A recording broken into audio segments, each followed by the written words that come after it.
Ever felt stuck in the rat race, just earning and spending?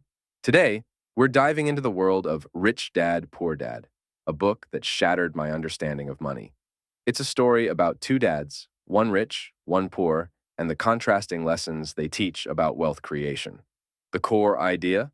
The rich focus on assets, not just income. Assets put money in your pocket, like real estate, stocks, or businesses that generate income. Liabilities take money out, like a car loan or a credit card with high interest. It's all about building a team of assets that work tirelessly for you, 24/7. But hold on, education is key, right? Absolutely. But our traditional system often falls short when it comes to money matters. Financial education teaches you the language of money, how to identify good assets, manage risk, and grow your wealth. It's about empowering yourself to take control of your financial future. Rich Dad, Poor Dad throws a curveball. Savers are losers. Whoa, what? It's not that saving is bad, but relying solely on it won't win the wealth game.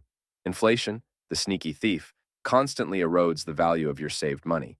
Investing, on the other hand, puts your money to work, making it grow faster than inflation. The truth is, wealth isn't just about luck or inheritance. The rich use financial intelligence to build their empires, brick by brick. It's about taking calculated risks, learning from setbacks, because they're inevitable, and constantly evolving. But wealth for what? The ultimate goal is financial freedom. Imagine having the time and resources to pursue your passions, to help others, and to live life on your own terms.